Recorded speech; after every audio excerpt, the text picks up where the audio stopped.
asalaamaaleykum sama gars yi bëgg naa leen ziar leen di leen jaajëfal bu baax a baax leen fàttali yéen a ngi seen biir canal Omzo TV officiel ñu ngi leen si jaajëfal bu baax a baax di wax ne rek vidéo mi di ñu doog a seetaan da ngay doog a tombi seen vidéo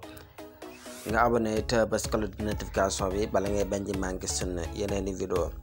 dañu ñëwaatee aussi beneen nouvelle as rek naka ngay augmenter sa connexion même sax bi da ngay connecté wifi mu yéex lool nga remarqué ne dafa weex naka ngay def ba augmenter ko ba mu di gën di gaaw loolu c'est facile si téléphone Android yëpp am na si pour nag nga koy def ba connexion bi di gën a gaaw nga augmenter connexion bi pour loolu ñu mën ko am nag dañ lay ñaan nga seetaan vidéo bi ba mu jeex début à la fin pour nga mën a comprendre astuce bi ñu lay bëgg a wax pour naka la koy defee léegi balaa loolu dañuy ñëw dem paramètre ñu wan la léegi dugg nañ suñu paramètre nii suñu duggee suñu paramètre soit paramètre téléphone Android yi nag mën na noo wuute nag mais bu fekkente ne yow da nga yor lu mel ne yeneen téléphone yu su mel ne Samsung yooyu da ngay wàcc ba fii ci suuf moom dina fii mu defal la système dina la fi defal à propos foofu ngay duggee première option bi à propos bu fekkente ne da nga yor ay Samsung ak yooyu yeneen téléphones yi si à propos bi nga koy jaafee mais bu fekkente ne comme ñun suñu téléphone bi ni yor suñu moo téléphone bi lay dugg suñu duggee suñu moo téléphone bi dañuy avancé ba tolloog fii ñu def numéro de build yow bu fekkante ne da nga yor yeneen téléphone bi numéro de version ngay def numéro de version ngay xool nga cliquer si lu mat 6 fois bu mu andil la option développeur bi léegi kon ñun boo xoolee fii numéro de build la bu fekkante ne yeneen téléphone yi nga yor nag numéro de version la fay bindal boo duggee sa propos bi da ngay xool rek numéro de version léegi ñun nag comme que téléphone bi la yor numéro de build la ñu andil fii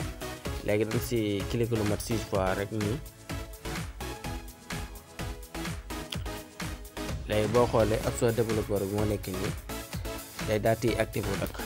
fekkante ne nag sa téléphone dafa am code wala dara boo si cliquer nii bu duggee nii ba option kii bi développeur bi activé wu boo si cliquer nii mën na la andil code mais boobaa rek da ngay dugal sa code rek sa mot de passe téléphone bi boo ko dugalee rek dina daal di jàll quoi léegi dèjà ñin boo xoolee suñu option développeur bi activé wu na boo ko appuyé lu bëri rek dina activé wu léegi comme que ñun sunu option développeur bi activé na dañuy defaat partie ju génn encore tamit dañuy ñëw si suuf fii la ñuy ñëw dañuy dugg système yow nag lépp yaakaar naa boo koy def si beneen téléphone lu si mel ne Samsung ak yooyu lépp si à propos bi nga koy jaare léegi ñun bu ñëwee système fan la ñuy dugg day ñëw fii dugg option pour le développeur comme que activé nan ko fee ba pare yow nag bu fekkente ne fee nga ko jaare tamit si à propos bi nga yeneen téléphone da ngay ñëwaat rek nga duggaat si option développeur bi comme boo ko activé nii ba pare da ngay ñëw rek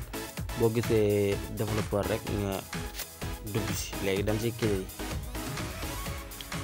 cliquer nan si option développeur boo xoolee bëri na option si nekk léegi dañuy glisser nii ñu wàcc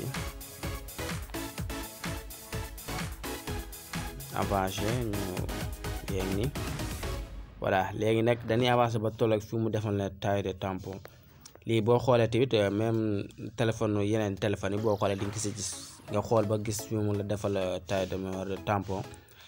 boo xoolee di nga si gis nga cliquer si soo si cliquer nag pour nga augmenter sa connexion boo si dugg comme ça yeneen téléphone yi lu si mel ne Samsung yeeg ak yeneen yu xamante ne si ñoo niroo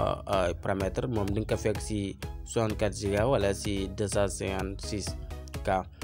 léegi ñun nag comme téléphone bi lan yor boo duggee automatiquement di nga ko fekk si 1 mois bi léegi pour nga mën ko augmenter da nga koy yéegal fii si 250 K bi foofu nga koy yéegal moo nekk nii